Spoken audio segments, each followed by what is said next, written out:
जी, इनका ये आए दिन जो है जब भी नेगोशिएट करने लगते हैं तो इस टाइप की बातें करना शुरू कर देते हैं। सो खैर अब इसके अंदर फिर वाइल्ड फायर की टैरिफ को लेकर किसी ने पूछ लिया कि अच्छा ना छेड़ना था ना, क्या जरूरत थी छेड़ने की इसमें, लेकिन किसी ने छेड़ दिया कि अच्छा वो वाइल्ड फायर की टैरिफ ये इसमें इंक्लूडेड है कि वो अलग से आएंगी। तो इनने कहा नहीं नहीं वो अलग से आएंगी, ये अलग है। तो इस पे जो है इनने वाइल्ड फायर की टैरिफ की भी बात की और इसमें फिर एक सीनियर ऑफिसर जो है जो कि ट्रंप एडमिनिस्ट्रेशन से है उनसे पूछा गया और यहाँ पे उनका नाम नहीं रिलीज किया गया है। तो बैकग्राउंड ब्रीफिंग में उन्होंने कहा कि ये क्या सही में होगा फायर फायर को लेके, जो फॉरेस्ट फायर है इनको लेके सही में टैरिफ लगेंगे। तो उस सीनियर ऑफिशियल का कहना था कि हाँ हमसे पूछा गया है कि ऑप्शंस बताइए क्या क्या है। तो ये चीज़ फिर जो है वो सीनियर ऑफिशियल ने शेयर की। सो टैरिफ के खर्चे जो हैं उठाती कौन है? जनता उठाती है, चाहे अमेरिकन पॉपुलेशन हो या कनेडियन पॉपुलेशन हो। और मलाई कौन खाता है? मलाई सरकार खा जाती है वहाँ पे। इस केस के अंदर भी कुछ ऐसा ही है। इस केस के अंदर पर हाउस अगर हम देखें तो कनाडा के अंदर भी जब से टैरिफ सिस्टम शुरू हुआ है तो एक आरबीसी के हिसाब से, एक रिपोर्ट के हिसाब से आरबीसी की रिपोर्ट थी, कनेडियन हाउस होल्ड जो है अप्रोक्सीमेटली एनुअली एक साल में 2300 से लेकर $2700 जो है ये अब्जॉर्ब कर जाते हैं टैरिफ जब से आए हैं उसके बाद की ये बात है। सो अब इसमें जो है क्या इकोनॉमी पे असर आएगा? जी, रिडक्शन इकोनॉमी में जीडीपी में भी देखा जा सकता है। यस, 1.5 to 2% ये एस्टिमेट है। एंड साथ ही 2025 के बाद अगर हम देखें तो जॉब लॉस मैन्युफैक्चरिंग सेक्टर में भी 61,000 का ऑलरेडी हो चुका है। सो अब इसके बाद जो है एक्सपोर्टर्स जो हैं, सप्लाई चेन्स जो हैं वो थोड़ी सी दिक्कत में अफसोस हैं, चिंतित हैं, काफ़ी चिंतित हैं वो। लेकिन अब इसमें फिर जो है प्रीमियर्स यूनाइट होके तैयार होके बैठे हैं कि हम तो नहीं लगा रहे हमारे स्टोर्स की शेल्फ्स पे। यस, मंडे को व्हाइट हाउस ने ये डिक्लेयर किया था और साथ ही कहा था कि कनाडा जो है इनकी ट्रेड प्रैक्टिसेस बहुत अनफेयर है और साथ ही प्रोविंशियल बैंस के बारे में भी बात की। यूएस बूज जो कि बहुत से प्रीमियर्स अपोज कर रहे हैं पिछले कई महीनों से कि अमेरिकन टैरिफ्स को रिटेलिएट करने के लिए हम अमेरिकन बूज को नहीं रखेंगे। तो इस चीज़ में जो है ट्रंप एडमिनिस्ट्रेशन का कहना था कि वो टैरिफ लगा देंगे इस पे, कनेडियन बियर पे, वाइन पे, टोटल मिला के एक लंबी लिस्ट है जो शेयर की गई है जी, जिसके अंदर और भी सारे प्रोडक्ट्स आ गए हैं जिन पे टैरिफ लग रहे हैं। सो प्रीमियर जो है वो तो अब यहाँ पे एक ही पेज पे पहुंचे हैं जिसमें फिर दो प्रीमियर्स नहीं है ऑफकोर्स उसमें अल्बर्टा और सस्कैचुआन के प्रीमियर्स कॉटमो ने तो यहाँ पे ये भी कह दिया था कि मार्कानी साहब को सोचना चाहिए और प्रोविंसेस को कहना चाहिए कि इस चीज़ में थोड़ा सा कॉम्प्रोमाइज़ करें और साथ ही यूएस की अल्कोहल को स्टोर्स में लेके आए। कौन कह रहा है? स्कॉटमो, सस्कैचुआन वाले। प्राइम मिनिस्टर मार्कानी के हिसाब से फिर यही बात थी, उनका भी यही मानना था कि पुस्मा को वायोलेट करता है अगर 50% टैरिफ डोनाल्ड ट्रंप साहब लगाते हैं तो। अब इन सारी चीजों के बीच में कल ही 9 प्रीमियर्स अग्री करते हैं कि हम मेजर बैरियर हटा रहे हैं इंटर प्रोविंशियल अल्कोहल सेल्स बढ़ाने के लिए, जिसमें ब्रूवरीज एंड डिस्टिलर्स जो है डायरेक्टली कंज्यूमर्स को अपने प्रोविंस के बाहर भी बेच पाएंगे। एंड ये चीज में फिर जो है ये बैरियर हटाया जाता है जिसके लिए मई 2026 की इनने तारीख तय की थी। कब? लास्ट ईयर कमिटमेंट की थी कि हम जो है बॉर्डर्स खोल देंगे डायरेक्ट कंज्यूमर सेल्स के लिए, मई 2026 तक ये शुरू करेंगे। ये चीज़ जो है अब हुई नहीं थी, मई में तो हो जानी चाहिए थी ना, फिर अभी तो जुलाई चल रहा है। डोनाल्ड ट्रंप साहब की वहाँ से ये जो शिकायत आई उसके बाद इनके कान खड़े हुए हैं कि अच्छा वो हमें तो ये करना था, अब कर देते हैं, अब सही टाइम रहेगा जी। तो फ़ायदा भी तो मिलना चाहिए ना, कवरेज भी तो मिलनी चाहिए उतनी। तो खैर उसके बाद जो है अब इस चीज़ के अंदर 排計下咁，但係我相信。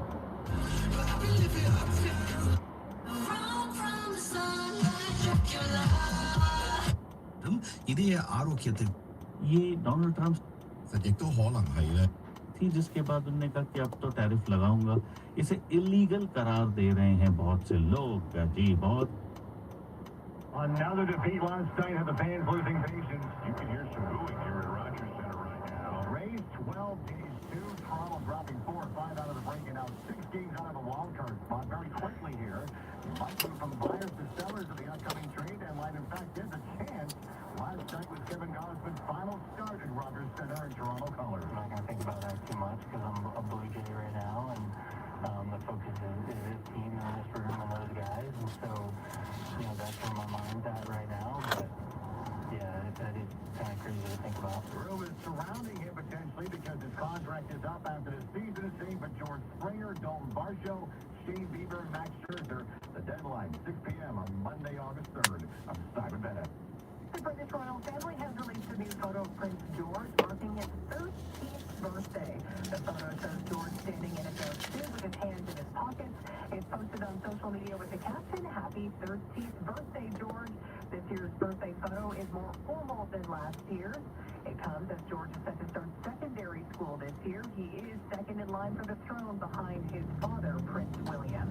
Oil hits a 6-week high and some key earnings giving a lift down to morning markets. This is with Mike Ethel in 60 seconds. 680 News Time, 726. Now let's go count.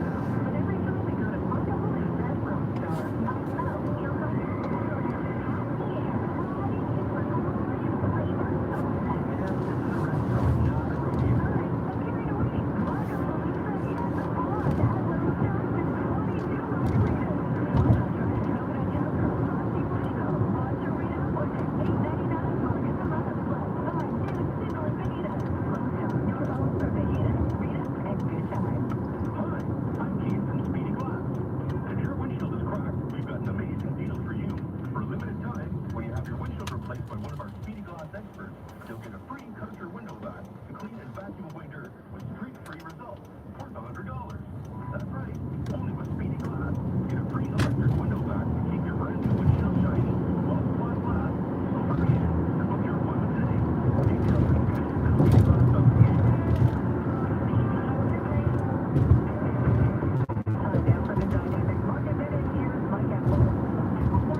military activity for an 11th day in a row, and both sides are now kind of downplaying any diplomatic efforts to try to calm things down. So up goes the price for crude.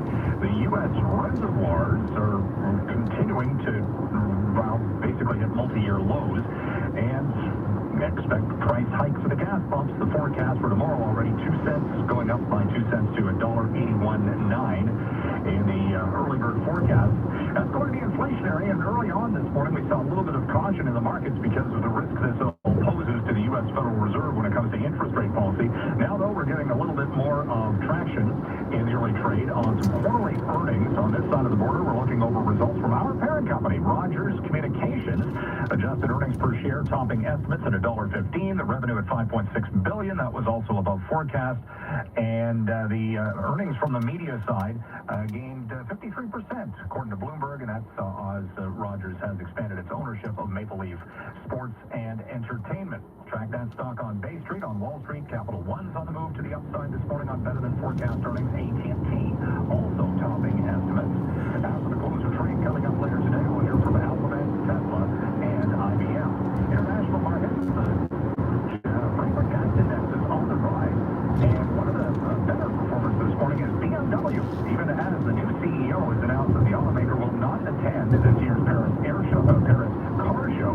They're slashing costs following some weaker than forecast sales.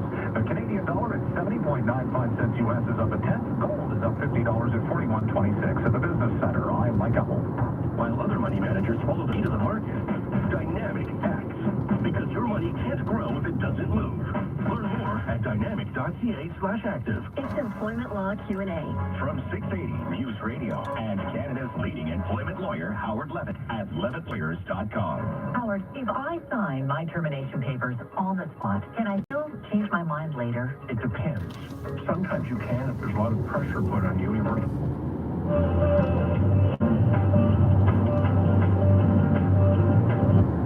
My email and massage messages 647 and therefore not entitled to overtime pay. Is this true? The issue is not whether you're salaried or paid hourly. The issue is whether your job is functionally managerial and you're spending most of your time supervising other people. If that's not the case, you're entitled to overtime pay for 44 hours a week. To contact Howard, visit levittlawyers.com. That's levittlawyers.com. Employment Law Q&A. From Howard Levitt and 680 News Radio, Toronto. Right now downtown, it's sunny and 15 degrees. 680 News Time, 7:30.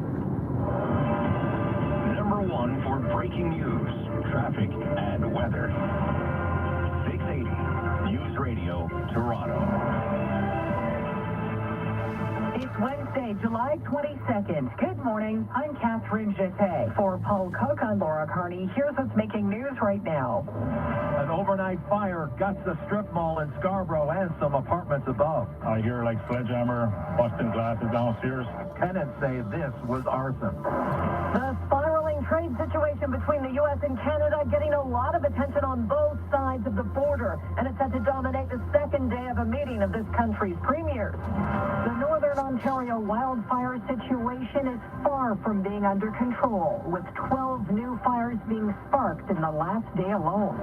It isn't too many loony dogs causing indigestion for Jays fans. The Blue Jays have sunk to the bottom of the AL East, the same team that went to the World Series last year. We're checking in with Jays fans. On the Jays. Holy cow, is that awful. Yeah, that just about sums up last night. The series continues, plus TFC's in New England. Sports at 45. The ongoing climb for crude oil raising inflation worries. The price for oil above $87 a barrel, 6-week high. Stock futures holding steady with a whole host of quarterly earnings rolling in. Business at 56. 680 News Time, 7:31. Inspector Rogers Xfinity Internet traffic and weather together on one. And here's Jordan Kerr. Eastbound on the 401, through Highway 6 North and through Guelph Line. And there are delays from Mavis to here, Ontario on the collectors, from the 410 collectors south of Pearson Express to east of Keele, and then a delay through Yonge to east of it in the Express. And it looks as if there was an issue around here, cleared up fast, but just a bit of a bunch up still. Eastbound on the 409, delays from Martin Grove to the 401. Westbound one backs up 412 to Salem, and from Markham Road to Bayview, expressing collectors. From the Allen, alternately expressing collectors to Dixon, and flowing through Highway 25. Westbound Eglinton west of Kennedy has reopened. There's still fire crews in the area, but they're no longer on the road. From the traffic center, here's Craig Gear. It's slow on the southbound 427. It's on and off now from the 407 down to the ramp to the 409 with that long-term construction that's happening. And it slows as you approach the 401, and then crossing over, it's continuing on to the 427. It's a bit slow. And then at the bottom as well, if you're joining the westbound QEW, it's busy in the express with that 427. Continuing to slow westbound on that QEW to about Cawthra, on and off. And that's pretty much it westbound. Toronto bound is slow from past Nikola Tesla to Fairview, and then it gets slow from Walker's Line to Third Line on and off. With the forecast, Carl Lamb. All right, so today we've got temperatures just getting to 21 degrees. Our average time for this time of year is 27. So it'll be a shock to the system when you're out and about this morning. And we'll have a mix of sun and clouds, that brisk northwesterly wind between 20 to 30 kilometers per hour, gusts up to 40, possibly 50 today. And then very refreshing tonight, down to a low of 12 degrees. Might be a little cold for some. Right now, it is 15 at Pearson. Your guaranteed high today is 21. 680 News Time, 7:33. Happening now in Scarborough, an investigation is underway after a vehicle and a business went up in flames overnight, and the tenants who managed to escape the flames believe the fire was no accident. 680's Carl Hansky joins us live from the scene on Eglinton near Kennedy with the latest. Carl. Yeah, Laura, according to tenants who live above this now burnt-out section of Strip Plaza here on Eglinton and Kennedy Road, around 2:30 this morning, they were awakened by the sounds of smashing glass, someone breaking the windows of the spa below and an SUV parked outside and said he'd fired the both. Neil's apartment is right above and says the flames quickly spread. It went really fast. Yeah, your place is almost destroyed. It's destroyed, yeah.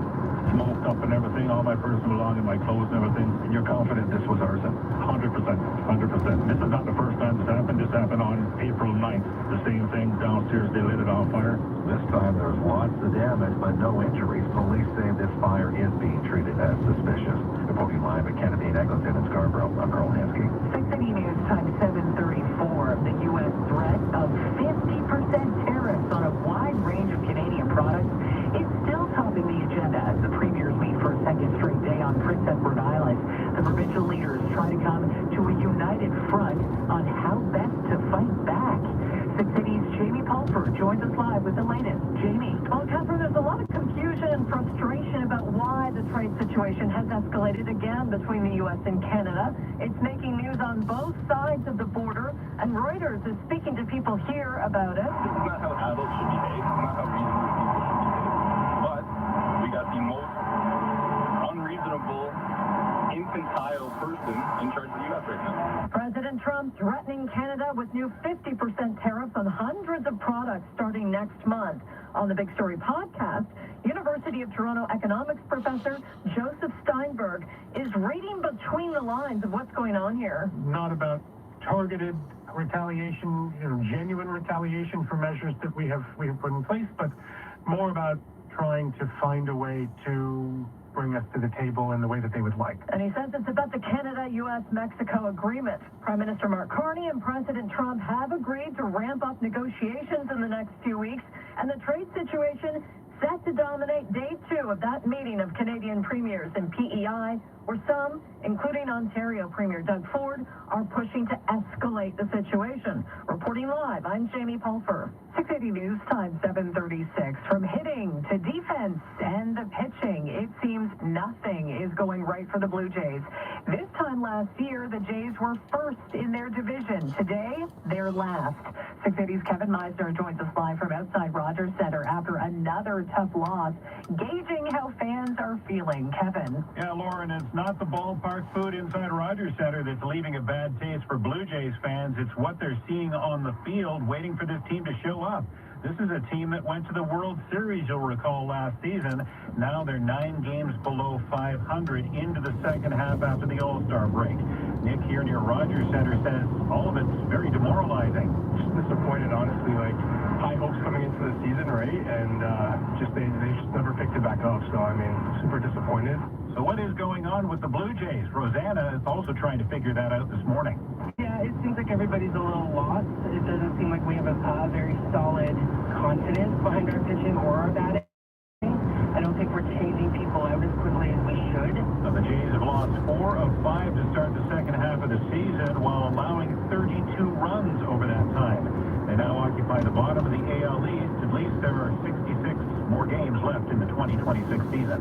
Near Rogers Center, I'm Kevin Meisner. 680 News Time 7:37. There's a bit of an early fall-like feel in the air today. Temperatures are in the mid-teens as you head out the door, going up to a guaranteed high of just 21 this afternoon, about 6 degrees cooler than normal for this time of year. But our meteorologist Carl Lamb says it's still a pleasant stretch of weather today. But then we go into tomorrow and Friday, and we'll have plenty of sunshine. Temperatures are still a little bit below average, but we're hanging out in the mid-20s.